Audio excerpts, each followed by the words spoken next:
Om Ajnanatimirandasya Gyananjanashalakaya Chakshurunmilitamena Tasmai Shri Gurave Namah.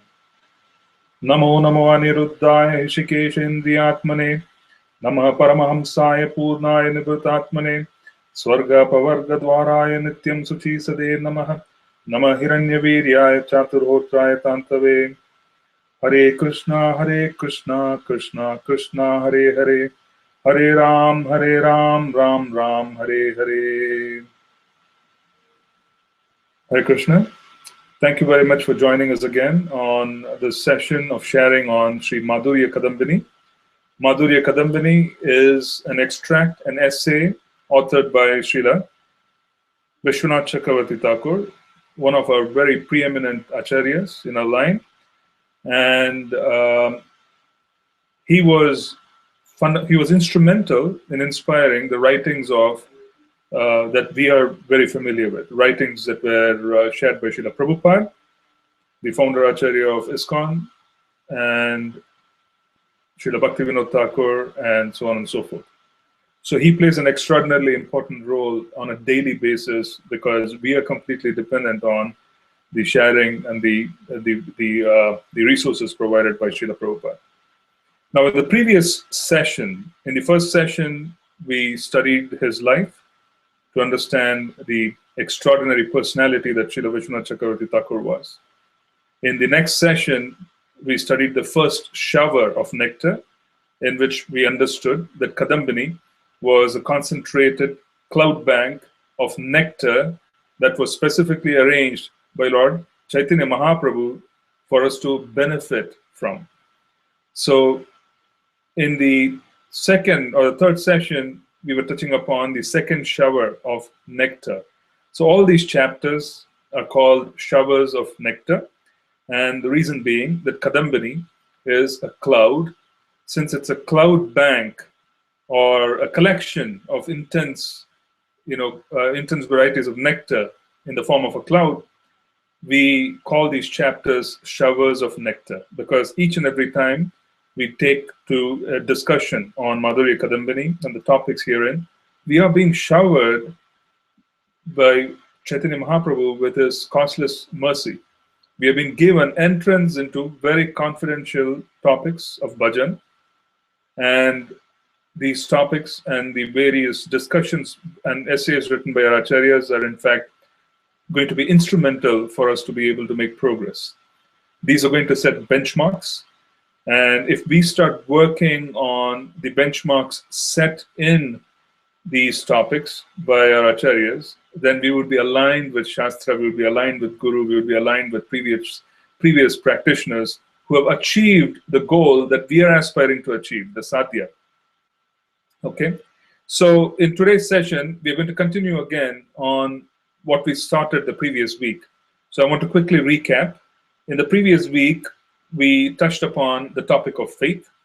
We touched upon the topic of faith in a manner where we said that faith is fundamental.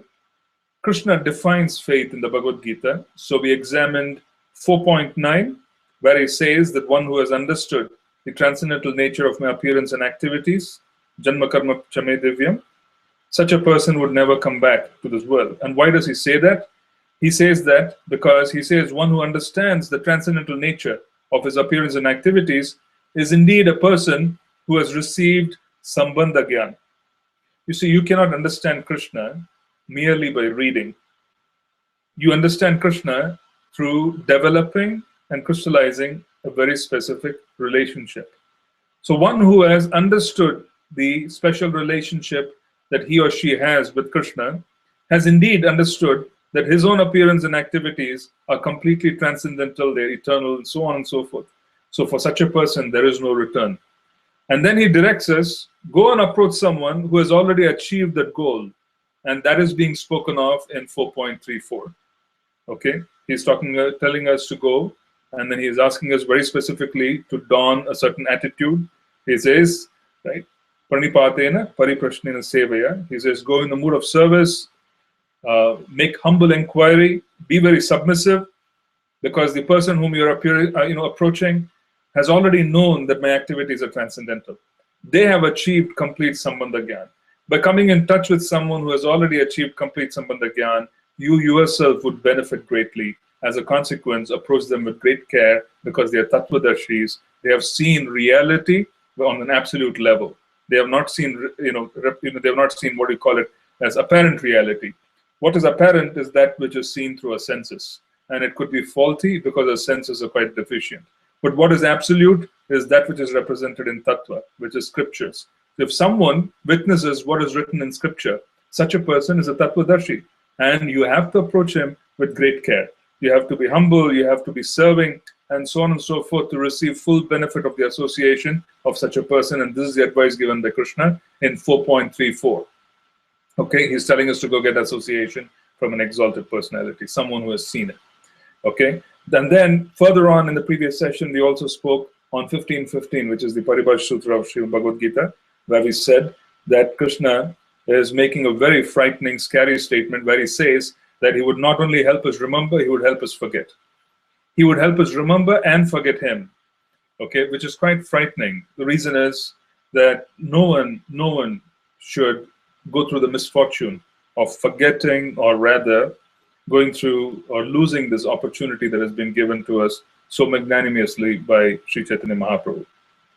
So then we looked at 4.40 and 9.3 of the Bhagavad Gita in the previous session, again to drive home the fact that if you're going to be doubting the revealed scriptures, if you're going to be doubting the sadhus, if you're going to be doubting the guru, the Tattvadarshi, then there is no hope. Krishna says this very clearly, right? So we stopped there as far as Bhagavad Gita verses were concerned in terms of faith, because these are all matters of faith. Sambandha Gyan, approaching a Tattvadarshi, accepting knowledge, approaching them in precept, because you're going to walk the talk as the Bhagavad Gita indicates. You're not going to be whimsical. So if we forget all of that, then we forget Krishna, okay? We also shared the example of how Jaya and Vijaya forgot Krishna, and as a consequence, they had to come back down for three lifetimes as demons, okay, which is the opposite of what they were. Now, then Srila Vishwanath Chakravarti Thakur in Madhurya Kadambini further delineates that there are two different branches, or rather two flavors of bhakti. And he talks about Shuddha Bhakti, and then he talks about Mishra Bhakti. We spoke about both. Shuddha Bhakti is defined by Srila Rupa Goswami, right? Anya Bilashita Shunyam, Jnana Karmadi Anavratam, Anukuliyena Krishna Anushilanam, Bhakti Rottama. And then Mishra Bhakti is defined as the opposite. In Shuddha Bhakti, we are saying Jnana Karmadi Anavratam. Mishra Bhakti, we are saying the person is going and hankering after material benefits, karma, okay, where he wants to achieve things. He wants, or he or she has many hankerings, and is still very connected to this material world. And then we also looked at Jnana Mishra Bhakti, where the approach of the person goes against 4.9. Goes against 4.34. 4.34 says, Pariprashnena, Paripatena, Pariprashnena Sevaya. He says, go have and make humble, submissive inquiry at the lotus feet of a Tattvadarshi. Jnana Mishra Bhakti, on the other hand, what happens is that there's some amount of, fundamentally, it is an objective, it is to relieve themselves of suffering. So in other words, the fundamental objective of Jnana is to ultimately receive liberation. But liberation itself is subservient to Shuddha Bhakti. Liberation is subservient to Shuddha Bhakti, which was proven by Srila Haridas Thakur in Harinam Chintamani, where he says that Namabhas, the offenseless chanting of the holy names, not pure chanting, offenseless chanting of the holy names, is capable of granting the great benefit of liberation which everybody is hankering for. So it is said that amongst many, many hundreds and thousands of liberated souls, who themselves are quite rare, it is very difficult, or rather we find it is very rare to find someone who is performing Shuddha Bhakti, who does not even care for liberation. That's the standard, or the high benchmark, or the high level that Srila Rupa Goswami set for us by saying, Jnana Karmadi Anavratam. There should be no other Abhilasha. Jnana and Karma is out, finished. Okay? So now here again, Srila Vishwanath Chakravarti Thakur is saying that Shuddha Bhakti cannot be Karma Mishra, cannot be Jnana Mishra. Now, subsequent to that, we looked at the branches of Shuddha Bhakti. If someone were to take up Shuddha Bhakti, what would be the delineation of effects? Okay? So one particular leaf There are two leaves which Vishwanath Chakravarti Thakur is describing. One of the leaves is Kleshagni, and the other leaf is Shubhada. So in one sense, these are two different leaves. Okay, in one sense, these are two different leaves of the same twig, but they're together. It's almost as if you have two different leaves together, and then one of them represents Kleshagni, and the other is Shubhada. Klesha, in general, is suffering. Klesha is suffering. So you have Adhyatmic Klesha, suffering that is brought about on the individual by their own activities, the mind. Okay, and then you have Adi Bhautik, suffering that is brought about by others or other animals and so on and so forth. And then you have Adi Daivik, because natural calamities. Today was a very hot day. If anybody was stepping out, it was quite hot. It was intense.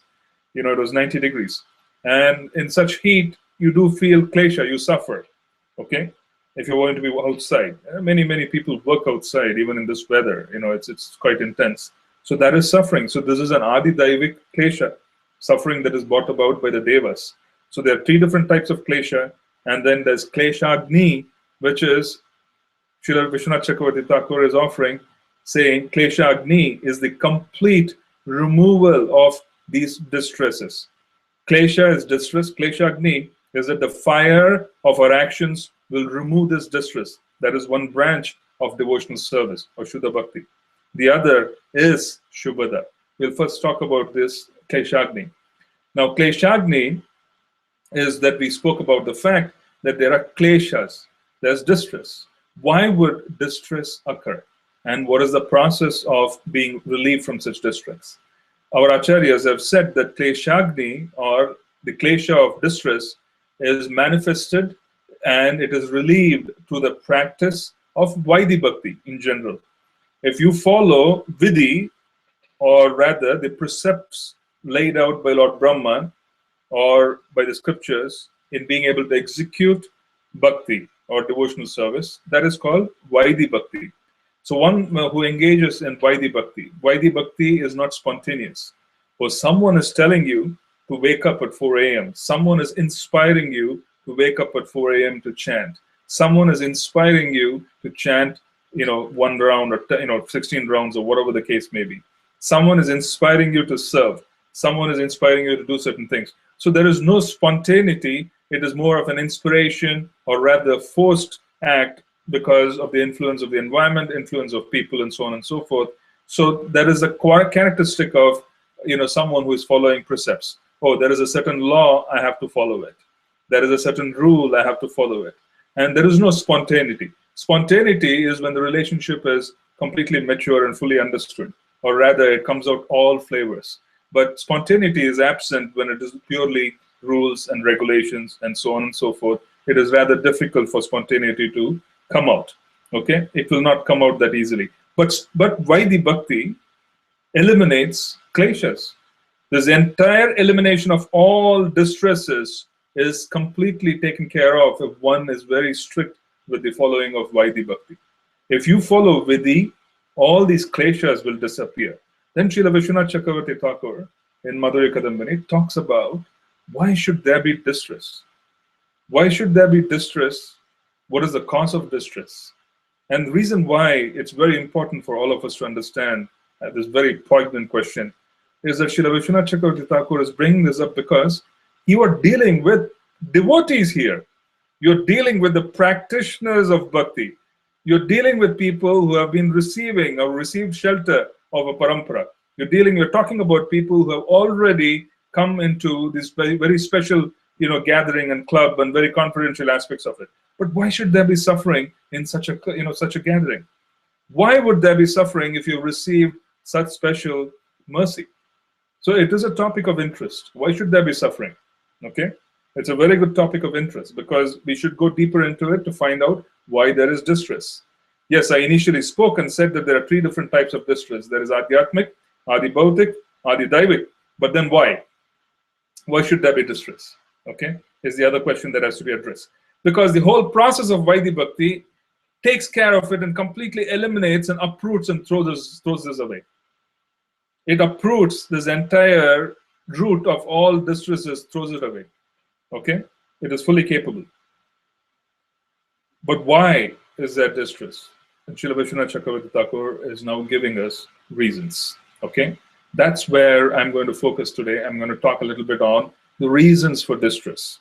The first reason for distress, which Srila Vishwanath Chakravarti Thakur is talking to us about, is lack of knowledge.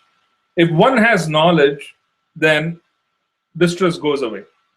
We used to share this very simple example, which many people could understand and appreciate, because most of us experienced this on probably several times during one lifetime. Sometimes when we wake up, and we wake up with certain undiagnosed pains or undiagnosed illness, let us assume that you woke up at whatever time you wake up, and then you have some severe tummy ache. Okay?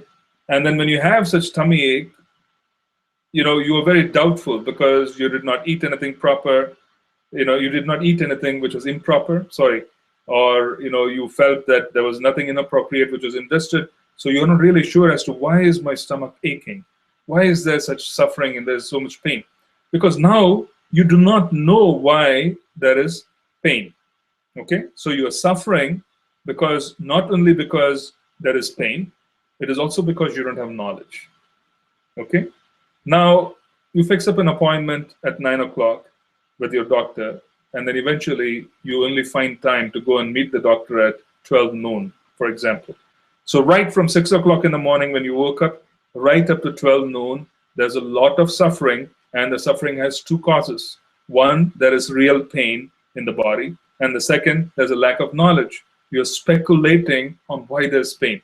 So you constantly go around, you run searches on Google, and then you come across some very, exotic names, and you come across, some very dangerous, rather terminal illnesses which can also have the same symptoms. And this worries us to no end because we don't know why. Eventually, at 12 o'clock, we go to the doctor, and the doctor examines us. We are still under pain. We are still suffering. After the examination, the doctor tells us, no, this is simply, some kind of gas trouble, whatever. And when he tells us that it is gas, and he has given us knowledge, he is very sure. We have confidence in the doctor because we have experienced, his knowledge and his expertise in the past. And the moment he tells us, oh, it is just, gas, it will go away. The moment he tells us, our suffering goes away. The pain continues. You have still not been cured of your stomach problem. You still have a problem. But the suffering goes away because now you have been given knowledge. You have suddenly come into knowledge that this particular issue is because of such and such reason. Okay? So in such a context, if we notice, the fundamental reason for suffering or distress is a lack of knowledge. And what does it mean in our context, in the context of executing pure devotional service? What it means fundamentally is there's a lack of sambandha gyan. We really do not know who we are. We do not know who we are. Even though we have come into devotional service, we somehow or the other go through the motions of Vaidhi Bhakti. We have not understood who we are.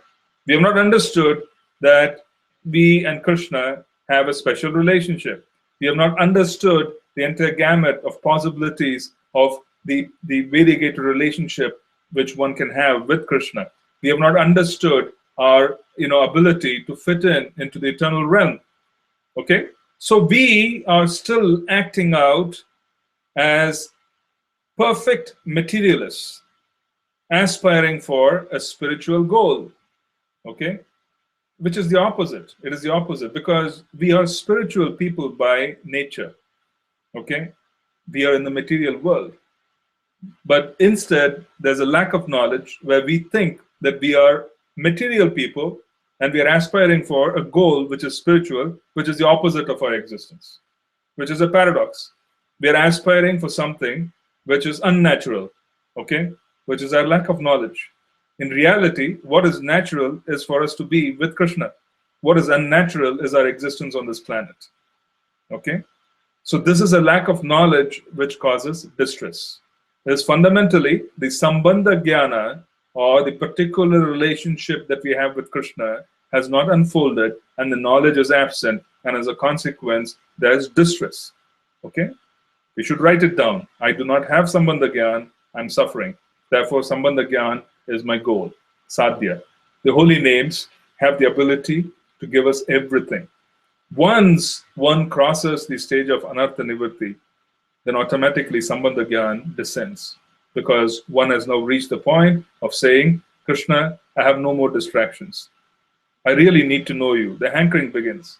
The hankering for Krishna begins, and the hankering for material results stop.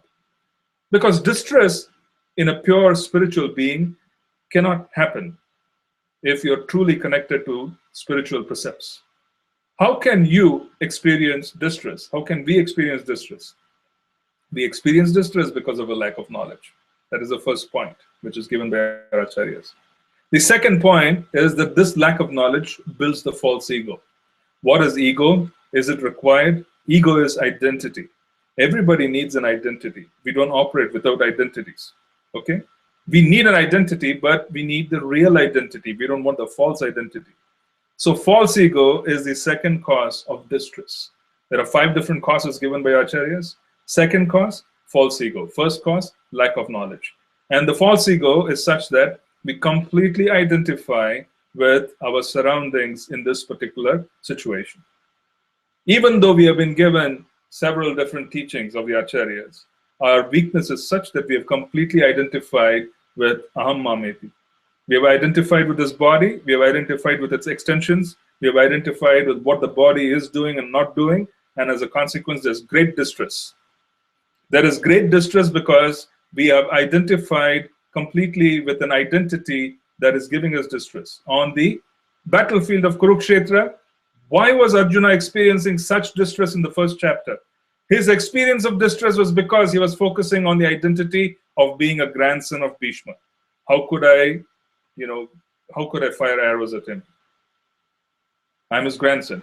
He was experiencing distress because he was a cousin of Duryodhana. He was experiencing distress because his other uncles were right in front of him. He was experiencing distress because he was the disciple of Dronacharya. He was experiencing great distress because he was related to all these people, and he was now on the opposite side. And unfortunately, he had to take up this particular, call for battle, because they have come up and they want to fight him. So what is this? This is an identity crisis based on false ego. Then what is the Bhagavad Gita? Krishna sets everything right. Krishna sets everything right, and his beautiful dialogue between Krishna and Arjuna in the Bhagavad Gita is where Arjuna resolves his identity crisis, and he realizes that this is false ego. But between the first chapter and the 18th chapter, Arjuna's identity crisis is over. His Sambandha Gyan with Krishna is completely enhanced. It is completely enhanced. His Sambandha with Krishna is enhanced. So what is the first statement made by Acharyas? Cause of distress? Lack of knowledge. That is eliminated by Krishna when Arjuna is related, in the case of Arjuna. Second level, he has completely eliminated all the other identities. And finally, Krishna says, Sarva Dharman Parityajya. He says, forget about your duties based on your false identification in this world. Focus on the identification with, in relationship to me. And have no fear, because the other identities will not suffer because of this. They will be enhanced. Masuchaha. So this is false ego. False ego is the second cause of extraordinary suffering. Okay, extraordinary suffering. Sometimes when you think that, if you really do not seek any respect, any standing, why would there be any suffering? Will there be any suffering? You would be able to go into any environment, come out of any environment. You would not be, you would not really feel bothered about how things are and so on and so forth. You'll focus on your identity of being a servant. So it is the false ego which causes issues. Okay, it causes all kinds of problems. And the false ego is very high when Sambandha Gyan is very low. It's inversely proportional. False ego is very high when Sambandha Gyan is very low. When we do not understand Sambandha, false ego would be very high. When we understand Sambandha, which is our relationship with Krishna, then false ego diminishes and it disappears. Because the identity of being in relationship to Krishna crystallizes and becomes more active, more and more active. Okay, isn't that what our chanting is also about? because we are not able to identify ourselves with Krishna. As a consequence, this chanting is a great struggle. Chanting and performing devotional service is a great struggle because we are not able to identify ourselves fully with Krishna. But that struggle goes away when this false ego goes away. Okay? So, cause of distress, false ego. Second cause of distress. First cause of distress, lack of sambandha jnana. Second cause of distress, we have identified ourselves with the body. Okay? It may be that you're identifying yourself as a professional. Okay? And there's professional distress. But what does it mean? It means that you are performing karma mishra bhakti. Because all these distresses, 5 different types of distresses, is because the person is performing karma mishra bhakti.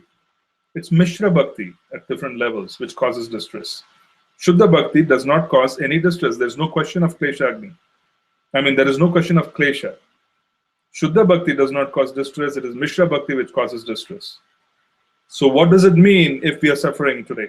What does it mean if we are in distress? It means that our false ego is very big. It means that our sambandha jnana is very low. It means that we are performing mishra bhakti. It means that we have taken on an identity in this world which is far, far, far more bigger than the identity that we have with Krishna. That is the first and second causes of distress. It's a fact. Okay? It's a fact of life. Distress cannot be felt unless you take on an identity which is separate from your devotional service. You could be a professional who thinks that there's a problem at your job front, and there would definitely be problems in the job front. I'm not saying there wouldn't be. But if those problems are overwhelming you to the point where you're feeling distress and you're not able to serve properly, then you have a problem because you're performing mishra bhakti. Understand that. Accept it. You have to remedy this. Okay? This is karma.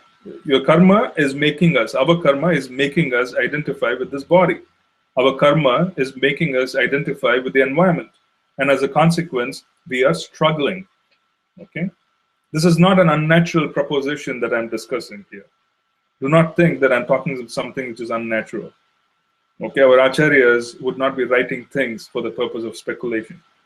Our acharyas write definitive knowledge. If one has deeper sambandha jnana and one completely identifies with the sambandha jnana that's available in Braja, they will not be bothered by the different identities. They will perform their duties and they will just move on. The results will not really bother them. Why are we bothered? Because we have a false ego.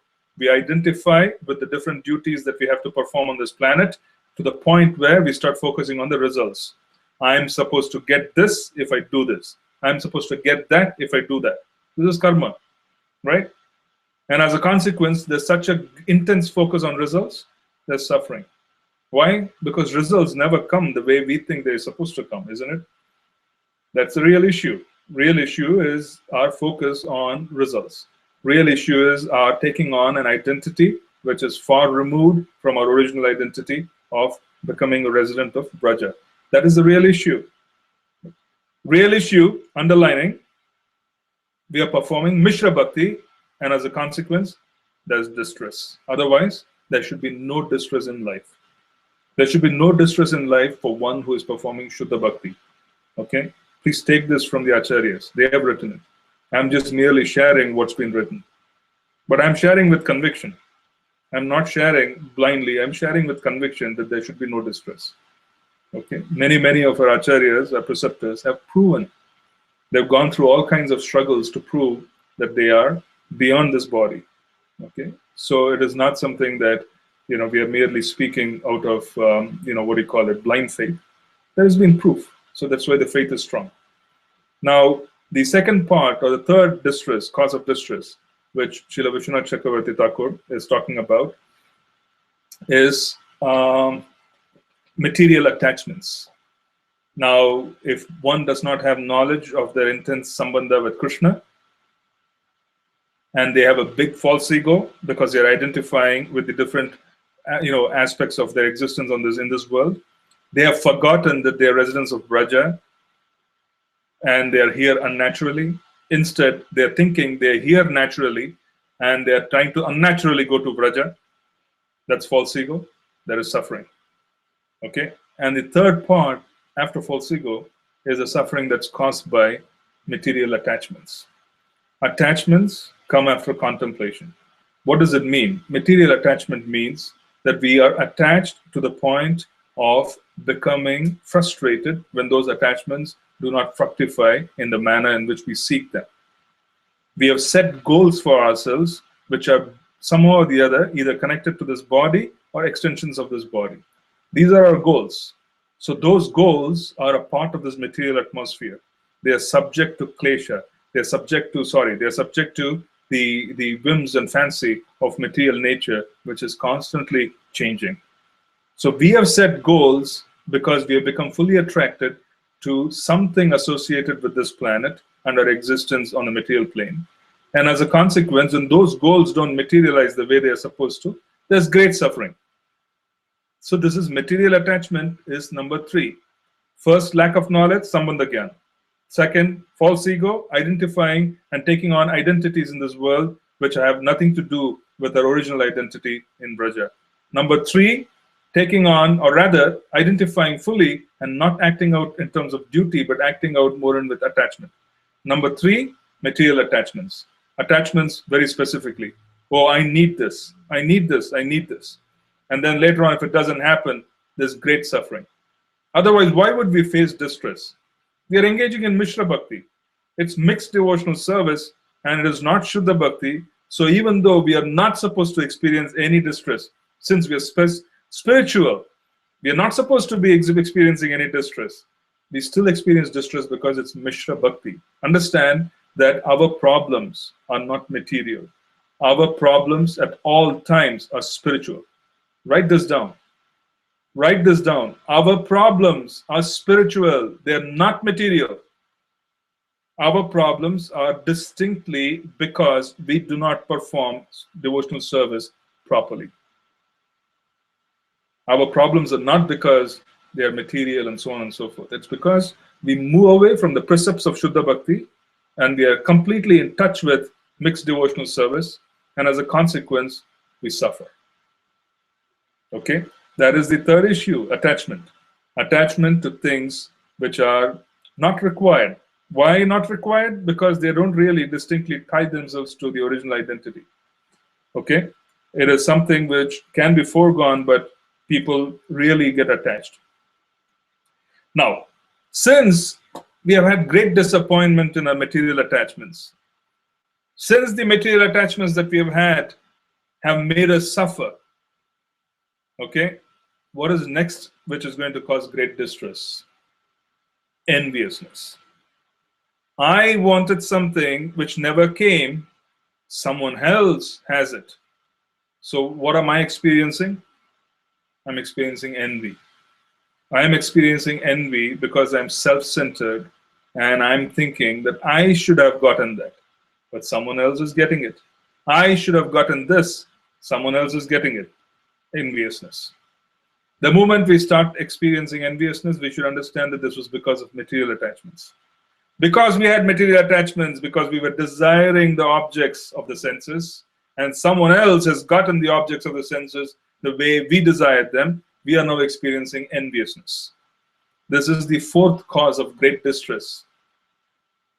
Okay? Enviousness is of two kinds. One, our becoming envious of someone else. Or someone has something that we need, or rather we want it very badly. So we become envious. The other is, we also suffer when others become envious of us. Okay? In fact, there are very, very deep, elaborate descriptions of how to protect oneself from envy. Okay? A very simple way to protect ourselves from the envy of others is to not be self-centered. If we become completely not self-centered, we become God-centered, the envy goes away. So how does it happen? When we experience happiness, when someone else experiences happiness, when we experience distress, when someone else experiences distress, understand that we are not envious. If we, on the other hand, become unhappy when someone is happy, and we become happy when someone is going through distress, experience and understand that we are envious. We may justify it in many, many different ways, but this is enviousness. So how do we become completely free from the enviousness that is attacking us, both internally and the enviousness that others bestow upon us? We become free by constantly meditating on wanting to become happy when someone else is happy, and become distressed when someone else is distressed, to be able to assist them. This is the Vaishnava position. Then this is freedom from envy. If you practice this, if we practice this, then we do protect ourselves quite organically from the enviousness of others.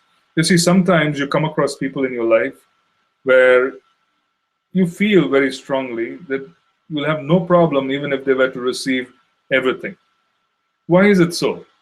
You know, I used to work in an organization several years back, and in that organization, you know, there was he was a senior man, and he was very well liked by everyone. And there were people who, and these are not people from spiritual backgrounds. These are just very regular, ordinary people, co-workers, you know, Westerners. And they used to make this remark that they would not mind if that guy, you know, gets $1 million. Why? Why was it that that person carried himself so well and treated others so nicely that they felt that they really didn't mind even if he got everything, because his nature was such. You know, he was genuine. He was very genuine. I do remember, you know, his qualities were very genuine. He used to reach out, and he always used to feel bad about the suffering of others. I remember, you know, when we had some problem in the house, and there was an issue. I think it was a flood or something like that. He immediately offered, you know, to come to me, telling me that you come and stay with us, and you can be with us.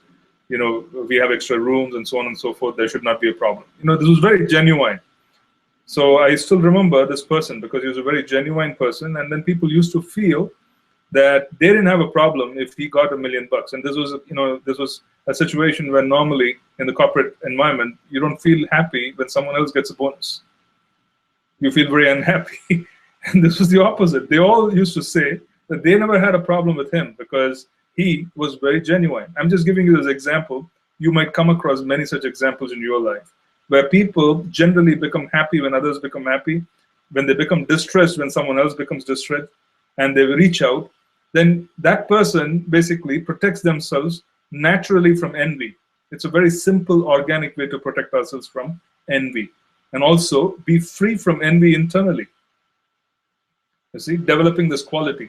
Then that is the quality of becoming well-liked. This is a Vaishnava quality.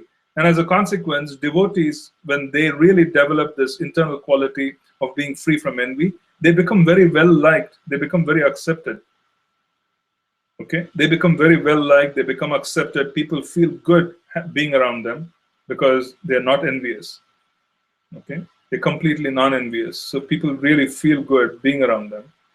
Okay, because now you suddenly have someone who is carrying some internal potency where he is able to kind of reach out to us and, you know, heal us.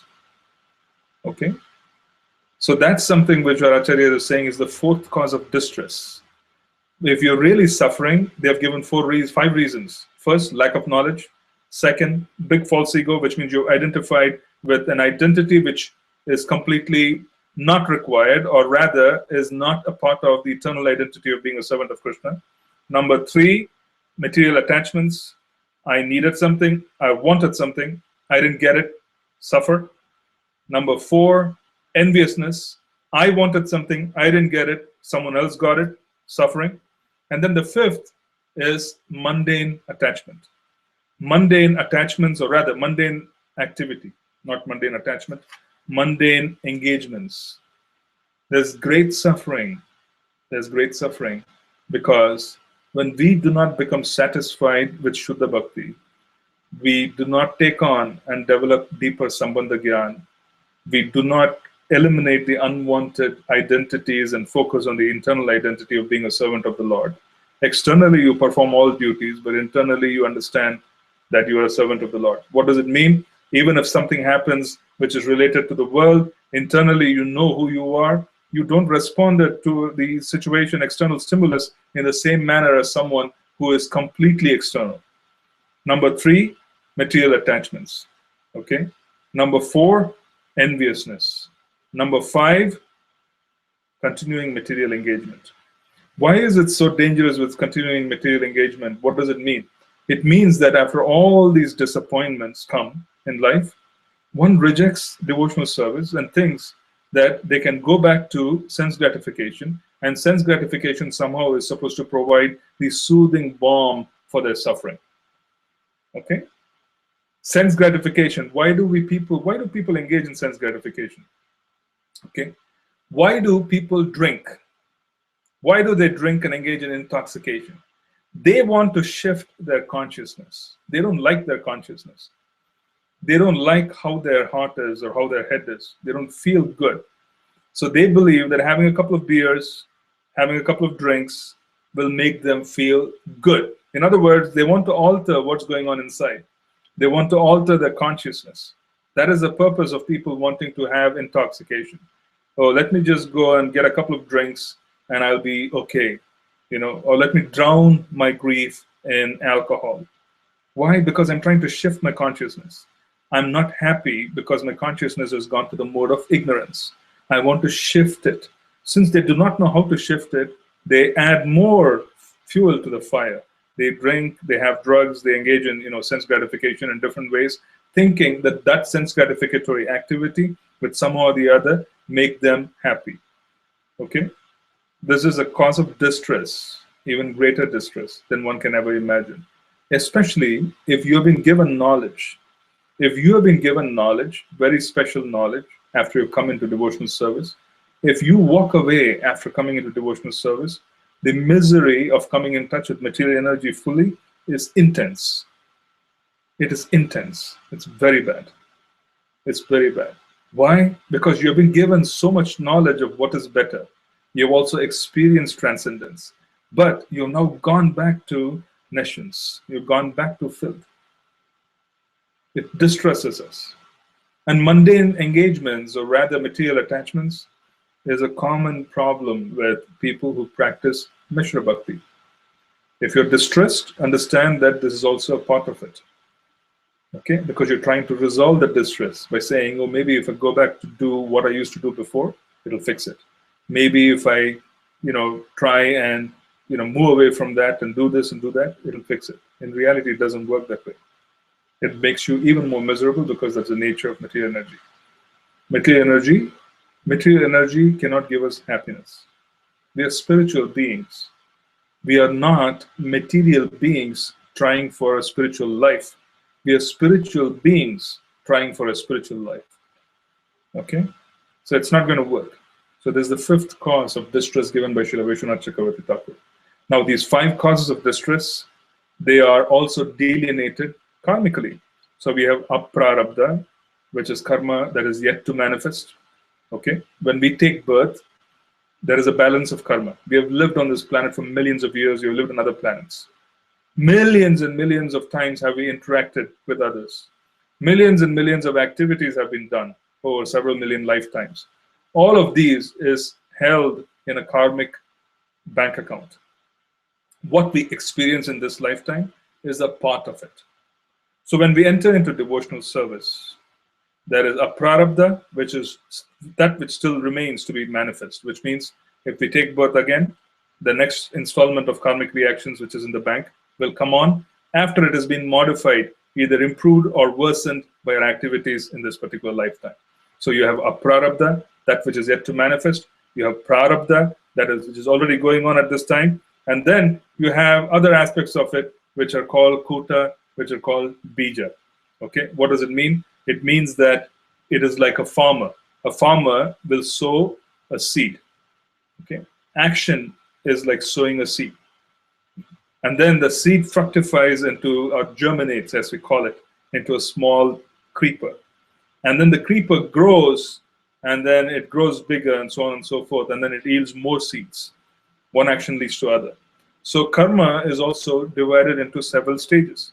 So we first spoke about 2 different aspects. We said there is Shuddha Bhakti, there's Mishra Bhakti. We then spoke about the fact that Shuddha Bhakti, there's Kleshagni and there's Shubhada. We spoke about Klesha, which is why should there be a Kleshagni? distress is being removed by the followers of Shuddha Bhakti and Vaidhi Sadhana. Why is there distress? We looked at 5 different causes.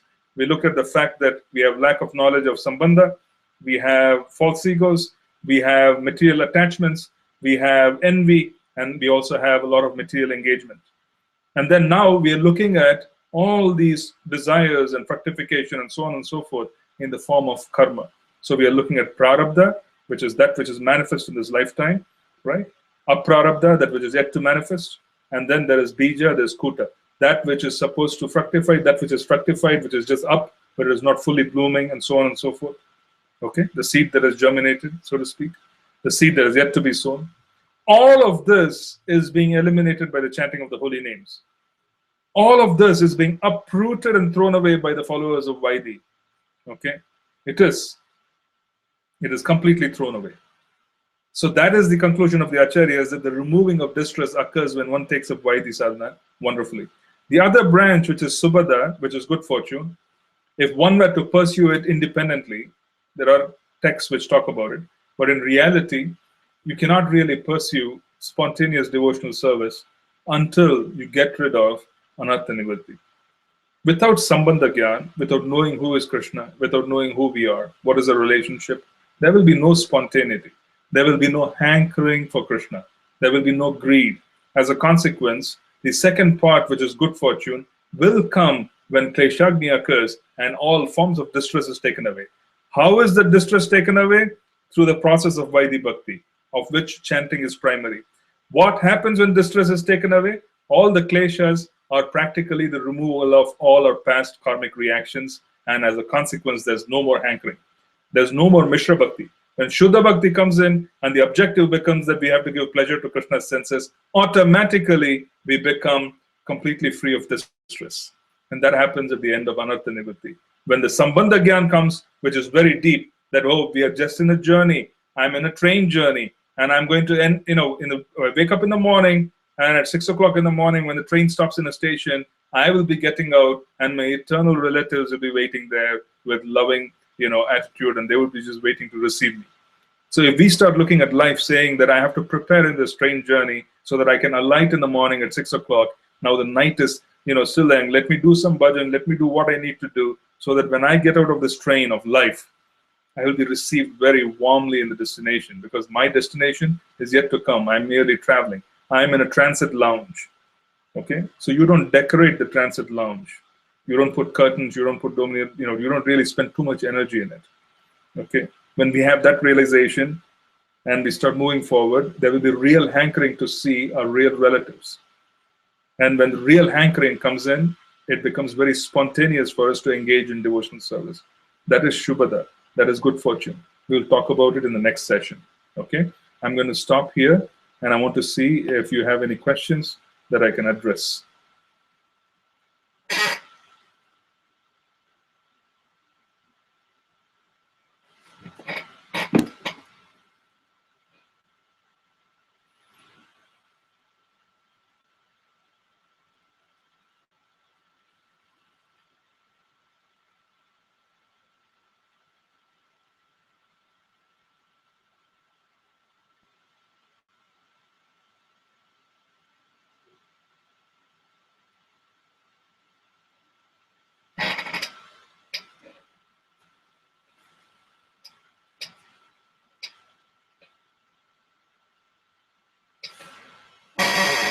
What is the difference between material attachment and material engagement? The third and fifth cause of distress, they both seem the same. Material attachment is that which we aspire to have. Material engagement is in foolishly thinking and engaging in activity of this material world, thinking that that's going to give us pleasure. Material engagement has more to do with the act of sense gratification. Thinking that even after receiving so much knowledge, that I must engage in sense gratification, it will make me feel better. Okay? That is material engagement. Material attachment is that which comes because of false identity. Oh, I'm attached to getting something. Oh, I wanted something, I'm not getting it, and I'm feeling disappointed. So it's a particularly separate class. Okay? It is not something where someone is constantly engaging in it. The last part, material engagement, is I want to engage in sense gratification. By engaging in sense gratification, somehow I will feel better. Okay, that's where material engagement is. That is also a matter of suffering. Is that clear? I hope it's clear. First part, material attachment, where we set objectives based on identities that are not completely related to Krishna. When you set objectives in this world, be it professional, be it familial, understand that you don't control the results. It's very important. It's very important for us to understand that we do not control results. Okay? And when those results don't come the way they're supposed to, then it causes distress. How much distress is going to depend on the extent of attachment. If you're very attached to the result, great distress. If you're mildly attached to the result, some amount of distress. So that is material attachment. Material engagement is, oh, I'm miserable. Those days when I was miserable, I used to have a couple of beers. So let me go and try that. That's material engagement. Believe it or not, devotees, when they do not perform bhakti properly, they become miserable. And as a consequence, because they are suffering, they try other means, and that is material engagement. Let me increase the interaction in this world. You know why I'm feeling bad? Maybe because, I don't watch movies anymore. I used to feel good. So let me catch, a couple of movies or whatever it is. Let me get entertained.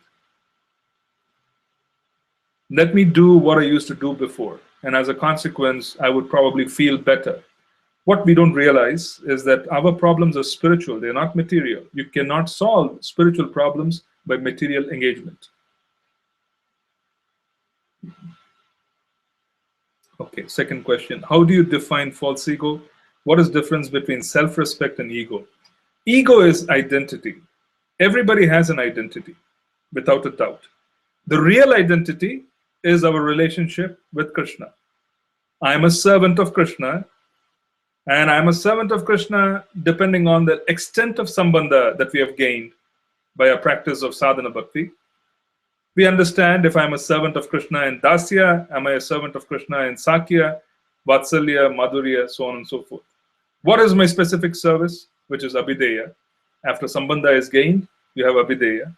By performing that service, we attain Krishna Prema, which is Prayojana, the result, Sadhya. So, what is false ego? How do you define false ego? When we identify with this body and its extensions. These extensions and this body are real, but they're temporary. This is not our original identity.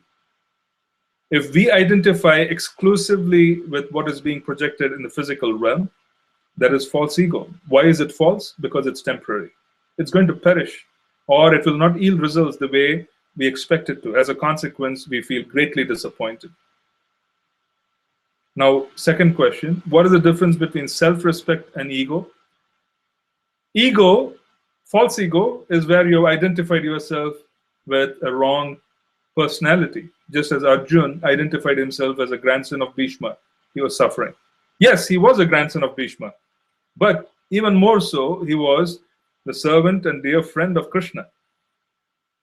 So his identification purely as a grandson of Bhishma, disciple of Drona, cousin of Duryodhana, so on and so forth, caused him great distress. So false ego causes distress. Okay? Now, what is the difference between self-respect and ego? Self-respect is practically a situation. We use this word ego quite loosely in English, in the normal sense. Oh, he has a big ego. Oh, he has a small ego. She has a big ego. He has a small ego. Or, we are really not concerned whether people have a big ego or small ego. Even if someone is very, very humble in this world, it is wonderful, but they have not really accepted their identity of being a servant of God, then that is false ego for us. We should not confuse ourselves with the use of terminology. Okay? Self-respect, on the other hand, is that which comes about with basically identifying with this body. Self-respect comes about due to identifying with this body. It's a cause of suffering. Okay, the more we identify with this body and we start thinking that people should respect this body, should respect the extension, this should be there, that should be there, more problematic it becomes. Because now we have an expectation. Humility, Srila Bhaktivinoda Thakur used to say, is a lack of expectations, which is also the definition which Krishna gives, that you do your service and don't expect anything in return. Okay, you do your service, don't expect anything in return. So, self-respect, mana. Chaitanya Mahaprabhu says, right, Tinadapi sunichena, taroriva sahishnuna, amani. Mana, self-respect. Amani, I do not have any question of false pride, or rather thinking that I should be receiving special kind of respect. This does not mean we become doormats. This does not mean that we become doormats and become agents where people can abuse and do whatever they want to do and so on and so forth. It does not mean that. It only means that we don't extraordinarily identify and start working towards such an end. We don't really act for getting respect. Okay, that's what it means. Now let's see. Ajay Govind Prabhu. Get attached to result is cause of suffering. What about temple president or other post where there's some expectation while doing activities? Though considered as devotional service, how to take that? Get attached to result is a cause of suffering. What about temple president or other post where there is some expectation while doing activities? Yeah, the idea is that no matter who we are, immaterial of whether we are going to work in an institution such as ISKCON in any capacity, or we're going to work externally in whatever capacity in the corporate world, it doesn't matter. Immaterial of what we do, the idea is that we basically work and leave the results to Krishna. We try our very, very best based on our capacity and then leave the results to Krishna. It's not the other way around, where we constantly strive and get disappointed because something doesn't work out the way we want it to. That is cause of suffering. Immaterial of what we do, what we need to do is to be able to think that this is our responsibility, this is our duty, plan and do everything as if it depends on us, and ultimately realize that the results belong to Krishna. If Krishna does not want to give us something which is according to our plan, the results of our activity, that is his desire. We accept it as his results. We accept it. We get the courage. Our spiritual master used to define humility as having the courage to accept whatever Krishna gives us. Okay, humility is having the courage, having the ability to accept whatever Krishna gives us and having the courage to be brave enough to act upon it. Okay? Having the ability to accept whatever Krishna gives us and to be brave enough to be able to act upon it with conviction. That is humility. That is reality.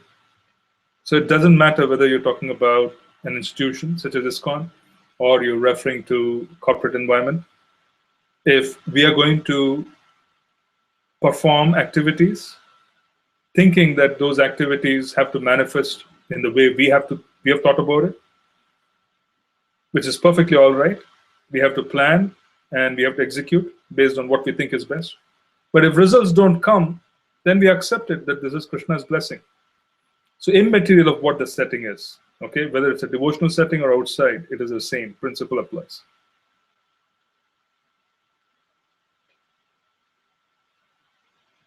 We accept whatever he gives, but we perform activities as expertly as possible.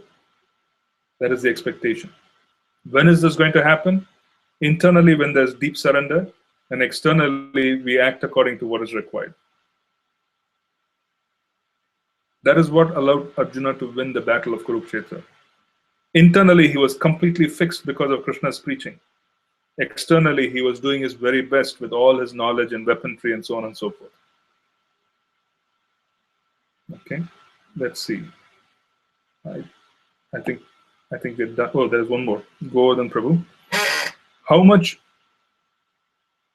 sadhana one should do in order to get pure bhakti, because chanting 16 rounds and following 4 regulative principles is enough. In principally enough. Why principally enough? Technically not enough, principally enough. Srila Prabhupada has promised us that you chant 16 rounds, and to chant 16 rounds, you need to follow 4 regulative principles. So if you do that nicely, then Srila Prabhupada has promised that I will take you back. So our faith in Srila Prabhupada will allow us to accept that whatever he has given us is perfectly all right. But when I mentioned that this is Vidhi, Srila Prabhupada has told us 16 rounds. Srila Prabhupada has told us regulative principles. But when it comes to the stage of spontaneity, where we have given up all our material desires, we do not perform Shuddha Bhakti anymore. We do not perform Mishra Bhakti anymore. We are engaging in Shuddha Bhakti. Then 16 rounds, no, it will not be an imposition. You would want to chant 64, you would want to chant, as many rounds as possible every day. Why? Because now you are doing it out of your own volition, you are fully enthusiastic, and you are really witnessing the mercy and the extent of the holy names. So technically, not enough. Okay? Technically, this is not enough. But principally, it is resting on Srila Prabhupada's mercy, and as a consequence, we have no reason to believe that it would be inadequate. We do our very best as we are Kripa Siddhas, and we wait for his mercy. How do you define false ego? Okay, I've seen Shafi Mataji's email, and Govardhan Prabhu's came a little later. I missed that. Going. Okay, I think I've answered all the questions, and I will then wait for further questions in the either through the website or otherwise.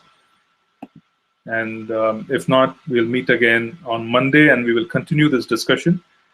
We have not really gotten down to fully understand what Srila Vishwanath Chakravarti Thakur wants us to understand on faith. We'll be getting to that in the last session, which will be on Monday, on this topic. Okay? Hare Krishna. Thank you very much for joining us.